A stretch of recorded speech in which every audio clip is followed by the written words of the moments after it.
Greetings and salutations, and welcome to the inaugural workout, if you will, of Abysmal Pilates. This is Potion, our resident familiar. She is amazing, and she will probably leave us very shortly. I am, who am I? I'm Vi Phoenix.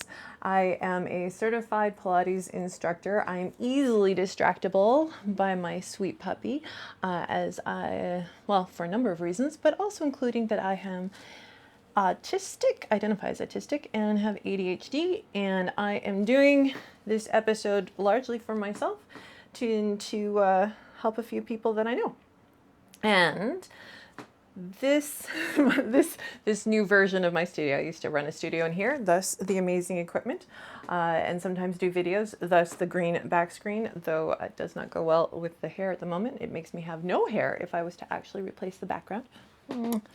So if you are here, you are probably looking for something restful, or to discover something a little different about Pilates, because this little short bit that we're going to do today, after I get through my rambling introduction, is going to be so chill and relaxed that you're going to have a little bit of a, wait, Pilates? And to be fair, what we're going to do today is not strictly Pilates, but it does engage with the body in a way that I consider very much of a Pilates style. So let's get into it now that I've lost the sweet puppy. Taking a moment to arrive. Arrive in your here, arrive in your now, wherever it may be. As I arrive in this place and this time, this place that is the unceded, ancestral, traditional territory of the Kakite people, of the Coast Salish Nation, where I am privileged to work, live, and play. And in this time, which is a time of change and upheaval, and yet almost bound consistency. It's 2025, it's June, it is afternoon just, and we are today going to be going into constructive rest pose and working on our psoas. We are going to do what I have always loved about Pilates, which is you can do so much of it lying down. Yes, I almost entitled this studio, if you will, or this channel, almost so close to lazy and tired Pilates, because yep, that's how I am much of the time. This today is going to be about releasing and relaxing our psoas. It is best done after you've done your movement. Do not do this before you are getting into moving. That would be poor. That would be unwise. That would go against the essence of what we are going to do here today. So do that so that I can see you, amusingly enough, since I can't see you, but not while I'm working out. So get comfortable in the way that works for you. I'm just going to lie down here. Oh, yeah. That's what you want. You want to find a nice flat surface, nothing too hard. You don't want it to hurt. So a little bit of yoga mat, or carpet, or yoga mat on carpet, or more of a Pilates mat, whatever works for you. If you find that your head's doing this big back tilty thing because that's where your spine is right now, get yourself a little pillow so that you can actually bring your nose up to kind of equivalent to your chin and are able to relax that a little bit more. I could probably do with one, but honestly, I'm not going to waste your time or mine reaching back to grab it when I don't need it that desperately. And you'll notice that my feet are what I would call shoulder width, or even wider than shoulder width apart. Understanding that shoulder width is the outside of your shoulders, big wide distance. Hip distance, by the way, is the inside line of where your greater trochanter of your thigh bone goes into your pelvis, and it's actually quite narrow. It's usually like a fist width between your feet, maybe two, would equal hip distance. People get them mixed up all the time. Total pet peeve, no lie. So you'll notice that I'm just down here on the mat. My eyes will even close most of the time, because this is meant to be deeply relaxed. And we are going into constructive rest pose, which really I think came into my Pilates practice, and I think Pilates practice in general, when it exists in it, through more of a, I think it was a dance author. There's a Psoas book, cannot remember the author's name. I'll put it in the show notes when I eventually find it. But meanwhile, The important part is that we're going to relax. We're going to go deep into relaxing. So you'll also notice my feet are shoulder or wider width apart. My knees are falling in. So what you really want is that your feet are so far apart or far enough apart that it is natural for your knees to fall in. You want them to just collapse into each other, to just lean. There is a whole lot of letting go that is involved in this. So, you may even find that you want to do a little separate the legs, dropping one knee down into the center, then the other knee down, getting a little sense of stretch. I just finished a half-hour step class from C. Dorner Fitness. Excellent step classes. Love her. So coming back, your feet, the bottoms of your feet are nicely planted. You really want to have your heel and the fullness of your foot connecting onto the mat. And you want to have your butt sitting heavy on the mat. Your legs are falling in. Your arms are just relaxed by your side. Can you let the back of your head be heavy? Let the back of your shoulders be heavy. Maybe even allow the front of your chest where your collarbones are to stretch a little wider. Maybe when you inhale, that's going to invite the collarbones to stretch wider. And if you yawn, that is awesome because that's probably your nervous system settling down a bit. We love that. Ever so gently. And through all of this, through all of my workouts, I feel like I should put that in quote. Work and out, two evil words. But our movement games, our movement play, that's what it should be. We'll play with movement. So what you really want is to go at the speed of your own body. And since there's no speed involved today, go at the direction of your body. One of the most wonderful things I loved about Pilates, and to be clear, I'm classically trained, not one of the other particular styles. So really I was taught the way that Joe Pilates was teach the body in front of you, and that is neither here nor there for right now. So instead, you need to be with your body, because it had more relation than I realized, which is it's very important to recognize your experience, your feelings, and to honor that. And I'm going to give some commentary and some suggestions, and you see how it feels for you and whether or not it works for you to engage this way. So I want you to think for a moment of your sits bones. Hi, Potion. Your sit bones are part of your pelvis. They're at the bottom. If you were sitting down and you didn't have a lot of the extra cushioning like I do or some people do, you would feel those bones sitting on the mat or the chair. If you reach in and go deep when you're standing, it's a lot easier.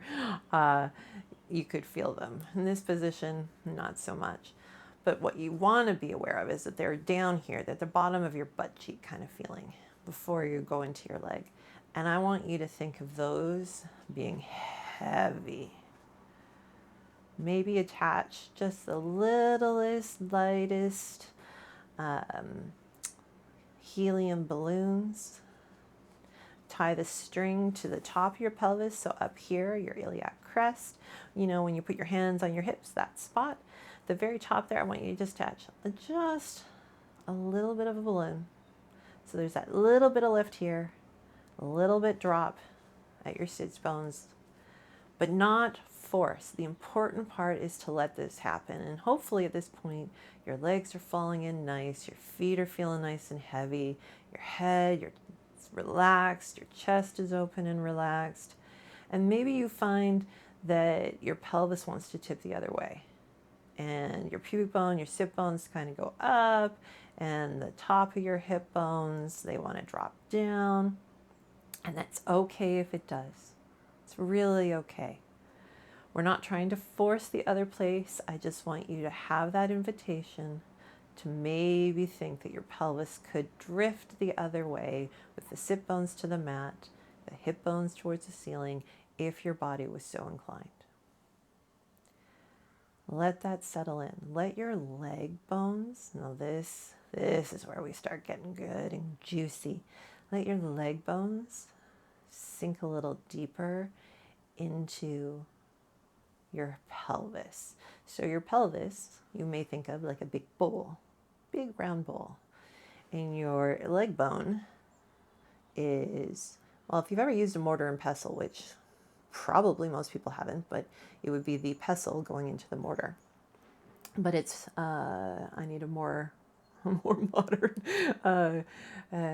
thing. So, I've got ice cream on the brain for reasons that'll make sense in a second.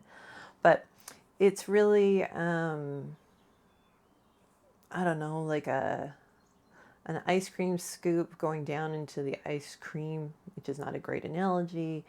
If you were resting your foot down into, have you ever put your foot in mud? Oh, I have great memories of doing that as a kid. Sinking all the way up almost to the ankles. We'd let the hose run a little too long. And you sink in. Well, the ball and socket joint.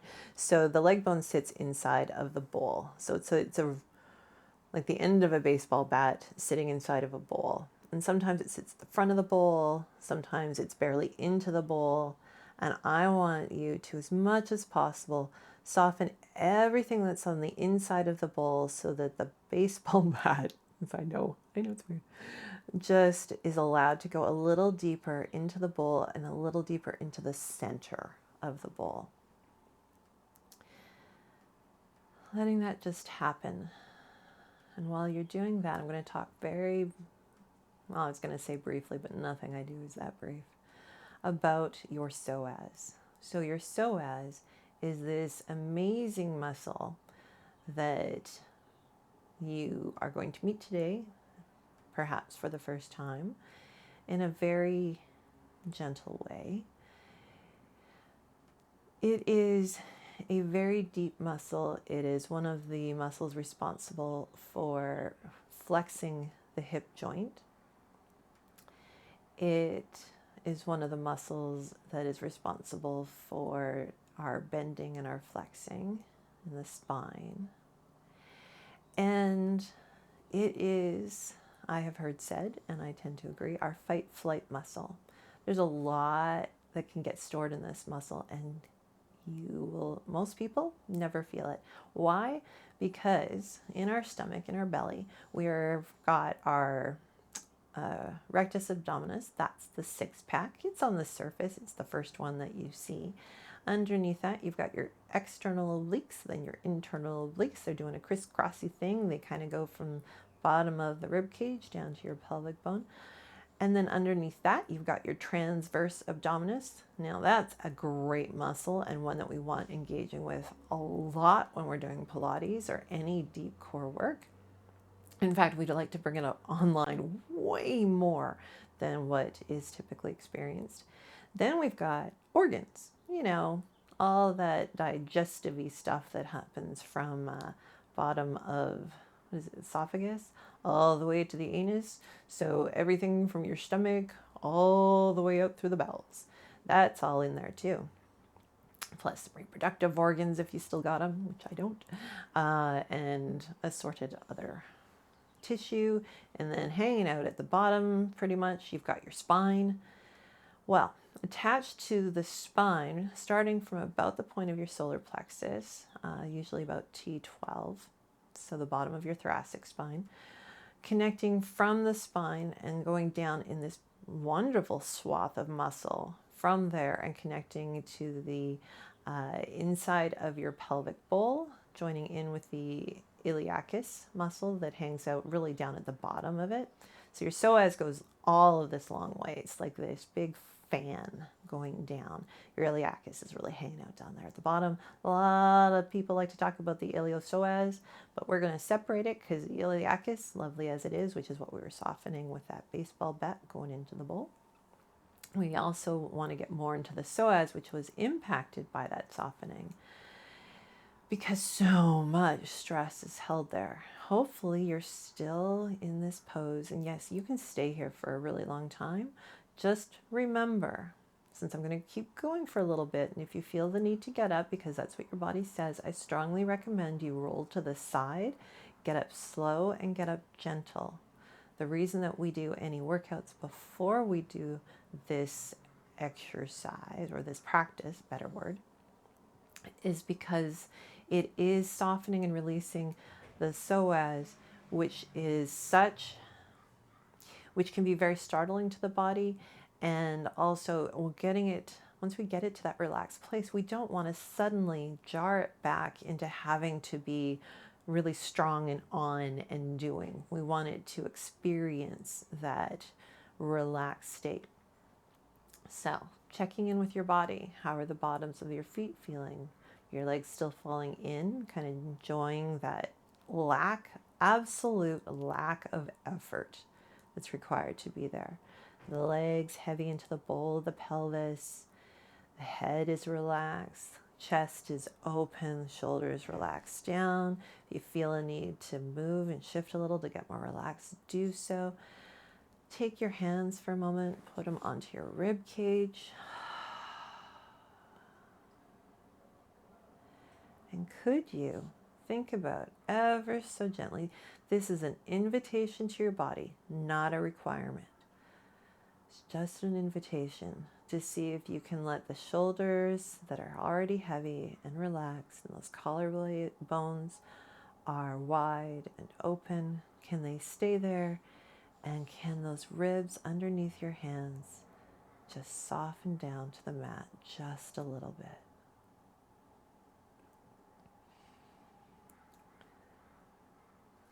The reason I say it that way is because we want to add those ribs relaxing to the mat to the relaxation of the top of the chest, rather than forcing the ribs down and then just lifting the chest. We want to create something new in the space.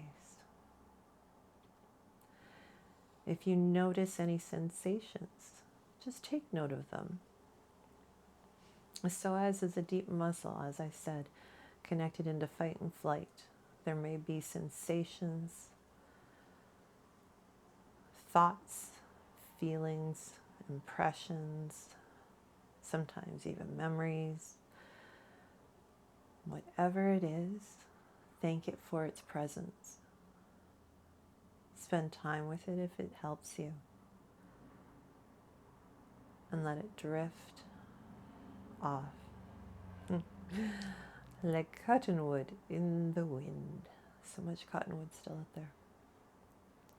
And for another minute, I want you to take the idea of your legs that have been sitting in that nice bowl. And now I want your legs to be like ice cream cones. And they're upside down. So the ice cream, now this is a very unusual ice cream because it doesn't make you feel cold. It just feels good. So you've got the ice cream cone is upside down, so the ice cream is really the head of your femur, and it's hanging out inside the bowl of your pelvis. And you're like, okay, yeah, it's weird, but I got that. Now, let the ice cream melt.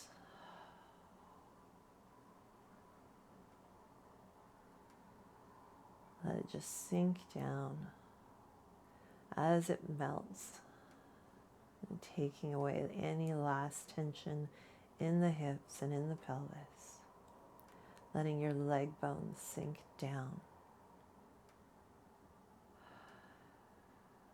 Maybe feeling the back of the leg a little more, maybe not. Maybe you feel something through your chest, maybe you don't. Maybe as you do this, there might be a shift in the weight of where your pelvis is, or perhaps it's easier to let your rib cage sink down to the mat.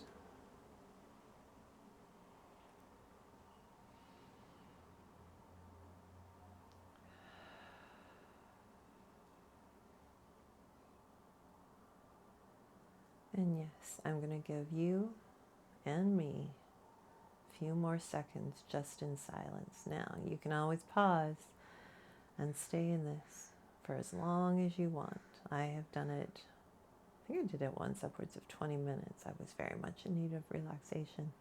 And I had this weird kind of shaky thing going on, like this involuntary reaction inside. And eventually I realized that it was my psoas unclenching for the first time in who knows how long. And it basically went into like this vibrating kind of thing.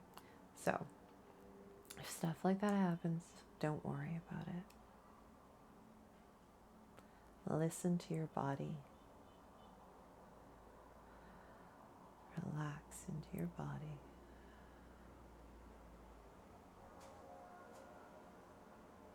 Be held by the ground.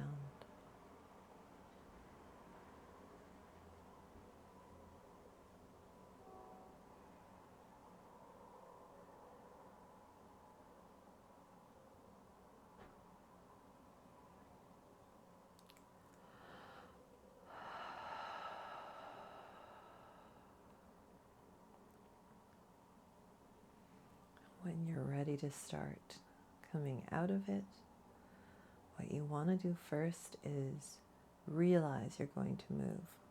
Whisper it perhaps to that deep psoas muscle that's hanging out with the spine and go, hey, we're going to start getting up now, but if you can keep some of that chilled out relaxation, 2 thumbs up.